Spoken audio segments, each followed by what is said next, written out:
कैसी लग रही है गाड़ी? अच्छी है ना? मैं वैसे ख़रीद नहीं रही हूँ, मैं आपके लिए आई हूँ इसे शूट करने के लिए। आमतौर पे क्या होता है ना कि हम हर बार एक नई गाड़ी खरीदना अफोर्ड नहीं कर पाते, लेकिन सेकेंड हैंड हाँ, क्योंकि नॉर्मली हर आम एक मिडिल क्लास या लोअर मिडिल क्लास लोगों की एक ज़रूरत होती है गाड़ी, तो हर बार एक नई गाड़ी लेना या 1-1.5 लाख रुपए इन्वेस्ट करना हमारा थोड़ा सा टफ हो जाता है, बजट थोड़ा सा टाइट हो जाता है। तो ऐसे में अगर हम सेकेंड हैंड गाड़ी लेते हैं तो क्या क्या चीज़ों पे हमें ध्यान देनी चाहिए कि गाड़ी हमारी अच्छी चले, और अगर सेकेंड हैंड गाड़ी लेते हैं तो उसमें क्या कुछ खराबी होती है इसलिए वो सेल करते हैं, या बोर हो चुके होते हैं, आखिर रीज़न क्या है सेकेंड हैंड गाड़ी अगर कोई सेल कर रहा होता है तो। लेकिन उन सब के बावजूद भी सेकेंड हैंड गाड़ी का बिजनेस कैसा है मार्केट में, क्योंकि हर कोई, आपको जैसे कि पता है कि नई गाड़ी हर कोई अफोर्ड नहीं कर सकता। तो आज मैं आपके लिए एक ऐसे ही बिज़नेस को कवर करने आई हूँ, सेकेंड हैंड गाड़ी का, जो कस्टमर टू कस्टमर सेल होती है।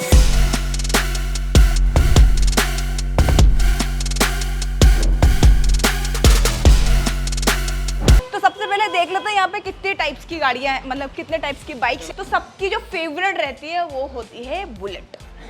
और अगर हम किसी को भी जाके पूछे ना आपकी फेवरेट बाइक कौन सी, तो सबके दिमाग में सबसे पहले ख्याल आता है बुलेट चाहिए। तो आप देख पा रहे हैं यहाँ पे बुलेट की तीन स्टाइल में है, और मुझे जो पर्सनली पसंद आई है वो ब्लैक वन। अब क्योंकि बुलेट इतनी महंगी होती है, मतलब हर कोई अफोर्ड नहीं कर पाता, लेकिन अगर आपको वही बाइक थोड़ी सी कम प्राइस में मिल जाए तो फिर कैसा लगेगा, अपने शौक भी पूरे हो जाएंगे और आपका बजट भी हिलेगा नहीं। स्पोर्ट बाइक तो वो भी यहाँ पर अवेलेबल है।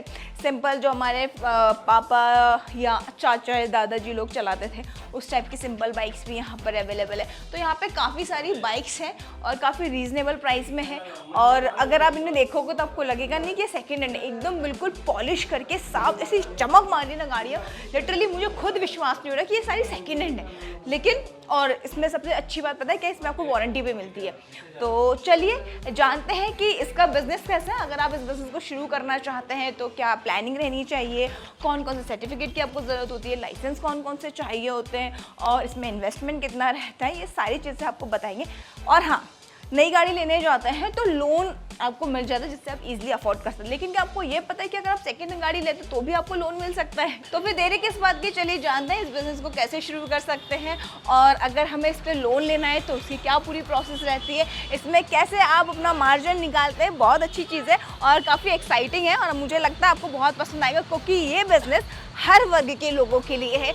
Middle class, lower middle class, high class, कोई भी इसे शुरू कर सकता है। तो चलिए मिलते हैं।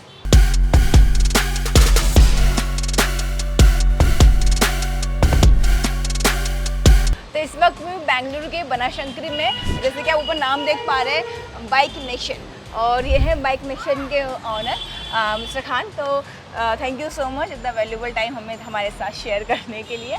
बाइक रेंट, ये बाइक का बिजनेस का दिमाग में ख्याल कैसे आया आपका?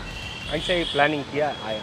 अच्छा, क्योंकि नॉर्मल लोग ज़्यादातर शोरूम्स में जाते हैं, फ्रेंचाइजीज लेते हैं, लेकिन फिर आप कस्टमर टू कस्टमर आप इस तरीके से आप सेकेंड हैंड को फिर से एकदम फ्रेश करके आप सेल कर रहे हैं, तो फिर कहाँ से आपने हमारा तो शोरूम मज रहता, शोरूम से मज रहता, 30 शोरूम बैंगलोर का पूरा मज है। पे एंड पार्क एंड सेल है, समझे क्या? ओके। जो भी डीलर से आप किधर से भी परचेस करेंगे, OLX से परचेस करेंगे, तो आपको हमारा प्राइस, OLX का प्राइस, डीलर का प्राइस डिफरेंट रहता है। अच्छा। हमारे पास 10,000 आया तो भी डाउन पेमेंट में हम गाड़ी देते हैं। ओके। 10,000 में भी लोन अवेलेबल है।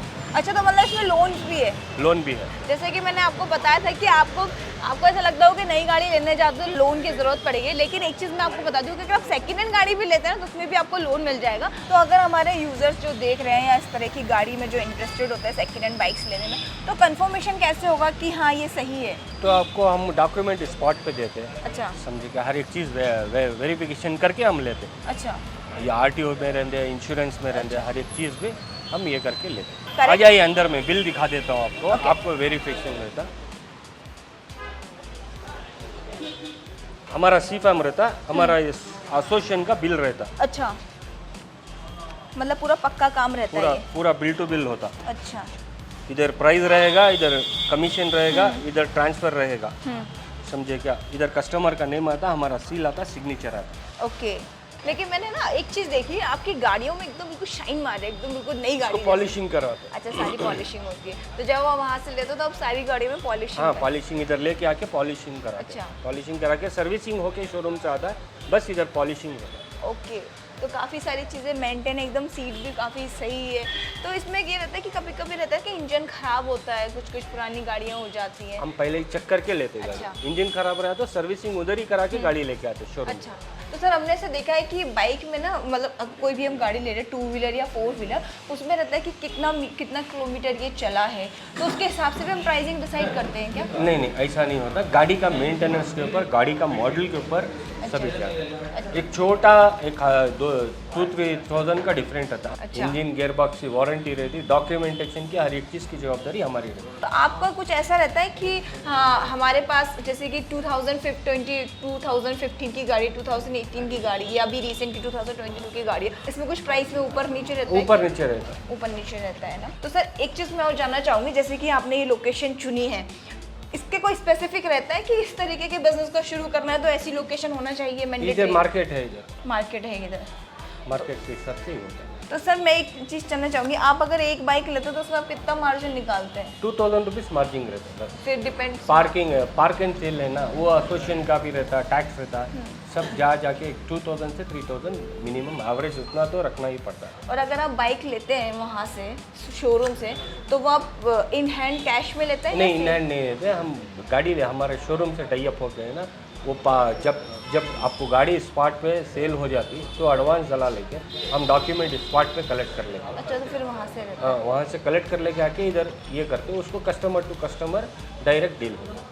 अब ओके। नहीं, कस्टमर फ्री आया तो ऑफिस पे भी आ जाता, नहीं फ़ोन में भी बात हो जाती। ओके, हर एक चीज़ पूरी जेन्युइन रहती है। जेन्यून रहते हैं। तो मतलब ये चीज़ बहुत अच्छी है, जैसे कि सर ने बताया, अगर इस तरीके की कोई भी चीज़ करने के बारे में सोच रहा है, सबसे पहली बात तो ट्रस्ट होगा, क्योंकि डायरेक्ट कस्टमर टू कस्टमर आप ऑलरेडी एक दूसरे से कनेक्टेड हो जाओगे। सेकेंड चीज़ यहाँ पे लॉयल्टी है, आपको सारी डॉक्यूमेंट सर ऑलरेडी आपको प्रोवाइड करा देंगे। और उससे भी अच्छी बात, सर डायरेक्टली शोरूम से कॉन्टैक्ट करते हैं, वहाँ से सारा प्रोडक्ट आप तक यहाँ पर आता है और यहाँ से ही आप तक पहुँचता है, तो डायरेक्ट आपका कम्युनिकेशन अच्छा रहता है। तो सर इस बिज़नेस को शुरू करने के लिए कोई लाइसेंस की ज़रूरत होती है क्या? सी फॉर्म रहना, सी फॉर्म सी फॉर्म में रहना, एसोसिएशन में रहना। ओके, एसोसिएशन में रहे तो आपको हर एक चीज़ सेफ्टी रहती है। सेफ्टी रहता है और ट्रस्टवर्दी रहता है। और अगर जो भी यूजर्स इस तरीके के बिजनेस करना चाह रहे हैं, तो ऑलरेडी सर बता चुके हैं कि इसके लिए लोकेशन कैसी होनी चाहिए, मार्केट एरिया होना चाहिए, इन्वेस्टमेंट कैसा रहता है, क्योंकि डायरेक्टली टाई अप रहता है शोरूम से, और प्रॉफिट मार्जिन मिनिमम 2,000 रहता है। उस depend on bike to bike आप कौन सी बाइक परचेज करना चाहते हैं। तो आई होप आपको ये वीडियो मेरी पसंद आई हो। मैंने कोशिश करी कि आपके लिए सेकेंड हैंड बाइक का बिजनेस कवर करने की। तो आई थिंक अगर आप किसी भी बिजनेस को शुरू करना चाहते हो तो इन चीज़ों को ध्यान देना बहुत ज़्यादा ज़रूरी है, क्योंकि कस्टमर सेफ्टी भी तो नाम की चीज़ है ना। कैसा लगा आपको मेरा वीडियो? कमेंट बॉक्स में कमेंट कर मुझे ज़रूर बताइएगा, और मेरे चैनल को सब्सक्राइब करना बिल्कुल मत भूलिएगा। और हाँ, जैसा कि आप सभी जानते हैं कि आपके लिए मैं हर छोटे बड़े बिजनेस को कवर करती हूँ, तो ऐसा ही मैंने एक बिजनेस कवर करने की कोशिश की है। अगर आप किसी पर्टिकुलर टॉपिक पर वीडियो शॉर्ट्स चाहते हैं तो कमेंट बॉक्स में कमेंट कर मुझसे पूछ सकते हैं। मैं कोशिश करूँगी आपके पूछे गए सभी सवालों पर वीडियो शॉर्ट्स बना पाऊँ। और हाँ, अगर आप इस तरीके का बिजनेस स्टार्ट करना चाहते हैं लेकिन आपके पास इतना पैसा नहीं है कि आप कैसे इसमें इतना इन्वेस्ट करें, तो आप कमेंट बॉक्स में मुझसे पूछ सकते हैं। मैं गवर्नमेंट की जो भी स्कीम्स है या सब्सिडीज़ हैं बिजनेस स्टार्ट करने की, उसके बारे में मैं एक सेपरेट वीडियो बना दूंगी आपके कहने पर। फिलहाल इस वीडियो में इतना ही। मुझे एंड तक देखने के लिए दिल से शुक्रिया। Thank you so much. Bye bye.